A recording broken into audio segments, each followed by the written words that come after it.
हम न किसी से यार डरेंगे। जो करना है यार करेंगे। वो तहखाना मौत का घर है, वहां एक खौफनाक शैतानी बला है। मैंने खुद उसे अपनी आंखों से देखा है, उसी ने सबको मारा है। नजरों से आज नजरें और दिल से दिल मिलाए।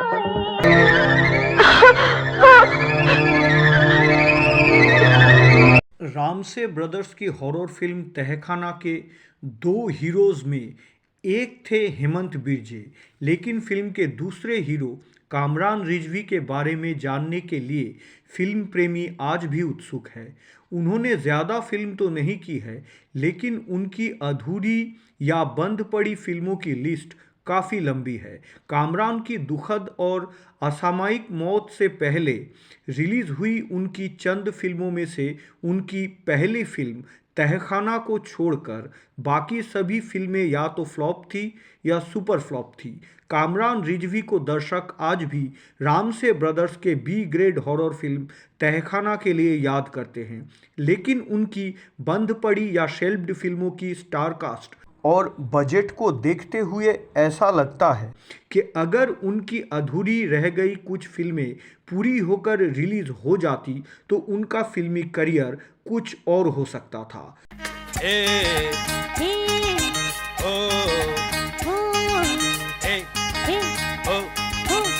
कामरान रिजवी मशहूर अभिनेत्री शब्बाना आज़मी के भतीजे और हीरोइन फरहा और टब्बू के चचेरे भाई थे।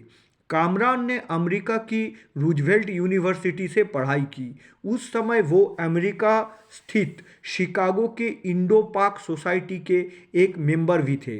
कामरान की दिलचस्पी हमेशा से ही बॉलीवुड में रही। अमेरिका में रहते हुए उन्होंने तुम कौन हो नाम से एक वीडियो फिल्म का निर्माण भी किए। एक बार जब प्रसिद्ध बॉलीवुड अभिनेता संजीव कुमार शिकागो गए तो कामरान ने उनसे मुलाकात की और बॉलीवुड फिल्मों में एक्टिंग करने की इच्छा व्यक्त की। बातचीत के दौरान संजीव कुमार ने कामरान को सलाह दी कि अगर वो बॉलीवुड में काम करना चाहते हैं तो उनके लिए भारत लौटने का यही सबसे अच्छा समय होगा। इसके बाद कामरान रिजवी भारत लौट आए और फिल्म लाइन में अपना संघर्ष शुरू कर दिए। फिल्म परिवार से जुड़े होने के कारण उन्हें जल्द ही कई फिल्मों के ऑफर भी मिलने लगे।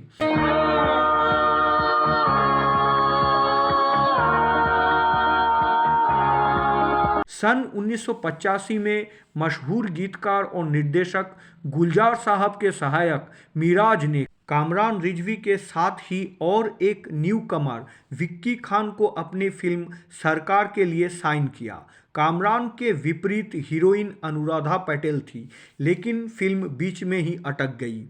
उसी साल 1985 में उन्हें पतिव्रता नाम के एक फिल्म में काम करने के लिए साइन किया गया। इस फिल्म में कामरान रिजवी के ऑपोजिट हीरोइन उस समय रिलीज हुई फिल्म राम तेरी गंगा मैली की हीरोइन मंदाकिनी थी। मूनराइज फिल्म्स के बैनर तले निर्मित ये फिल्म में राजा मुराद, सुजीत कुमार और सदाशिव अम्रपुरकर भी काम कर रहे थे। संगीत के प्रभारी उषा खन्ना थे और फिल्म का निर्देशन एस कर्णम द्वारा किया जा रहा था, लेकिन फिल्म पतिव्रता भी बाद में शेल्फ्ड फिल्मों के सूची में शामिल हो गई। इसके अगले साल 1986 में निर्देशक आर के नायर ने कामरान रिजवी को बतौर हीरो लेकर उस समय की प्रमुख अभिनेत्री पूनम ढिल्लों के साथ कोर्ट रूम नामक एक फिल्म पर काम करना शुरू किया, लेकिन इस फिल्म का काम भी कुछ समय बाद रद्द हो गया। 90 के दशक में दूरदर्शन की सुपरहिट धारावाहिक चंद्रकांता की योजना सबसे पहले 1986 में बनाई गई थी। अनुराधा पटेल को शीर्षक भूमिका निभानी थी। इस सीरियल में कामरान रिजवी को एक अहम रोल के लिए चुना गया था। चंद्रकांता के पुराने प्रोजेक्ट में कामरान रिजवी के अलावा दिलीप धवन, नीलम मेहरा, सतीश कौशिक जैसे बड़े एक्टर और एक्ट्रेस काम करने वाले थे, लेकिन आर्थिक या फिनेंशियल वजह से उस समय चंद्रकांता का काम और आगे नहीं बढ़ पाया। गंगापुर की इस पहाड़ी के पास तुम्हें जाना कहाँ है? पुरानी हवेली में। इस हवेली के बारे में बड़ी अजीब अजीब कहानियां सुनी हैं गांव वालों से। इस रुकी हुई घड़ी के साथ साथ यहाँ की हर चीज थम चुकी है। लेकिन साल 1986 अभिनेता कामरान रिजवी के लिए बहुत महत्वपूर्ण था, क्योंकि ये वो वर्ष था जब रामसे ब्रदर्स की हॉरर फिल्म तहखाना रिलीज हुई थी। फिल्म में कामरान के ऑपोजिट हीरोइन उस वक्त की पॉपुलर मॉडल और एक्ट्रेस आरती गुप्ता थी। मेरा बदन है शीशा, शीशे को चूर कर दो। हॉरर फिल्म तहखाना बहुत बड़ी हिट थी और इस फिल्म में कामरान की स्क्रीन प्रेजेंस और एक्टिंग को दर्शकों ने काफी पसंद किया था।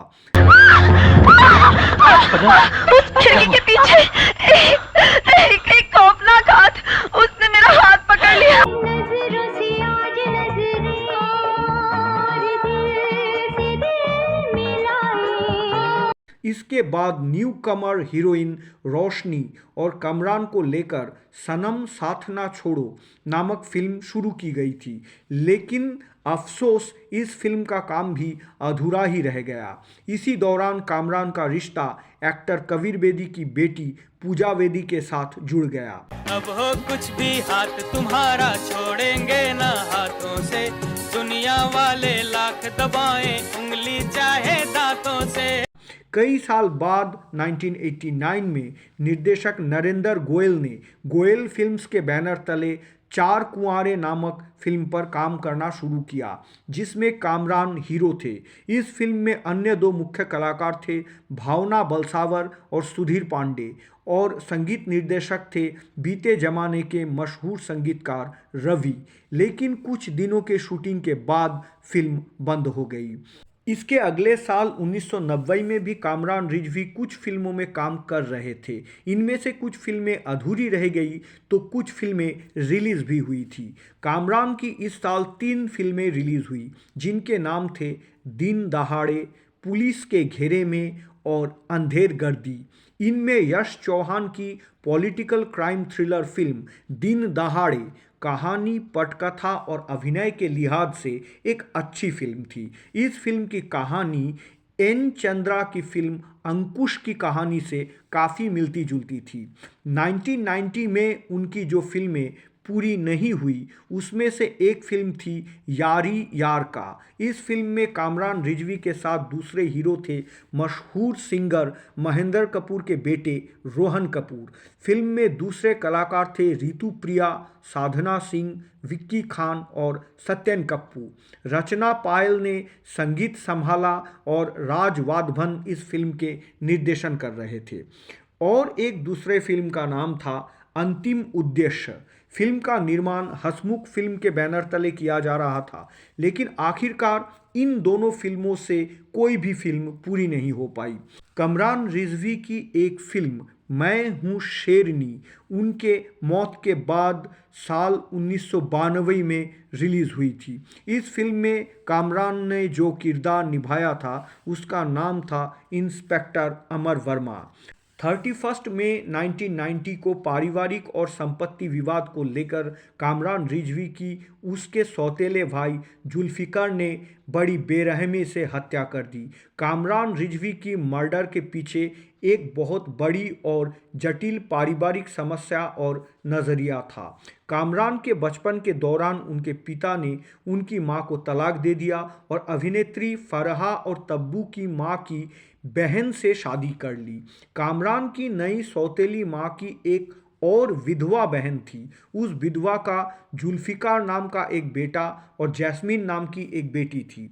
शादी के बाद कामरान रिजवी के पिता अपने नई पत्नी के साथ कनाडा शिफ्ट हो गए। इसके तुरंत बाद उन्होंने अपनी पत्नी की उस विधवा बहन को भी कनाडा में अपने घर पर अतिथि बनने के लिए इनवाइट किया।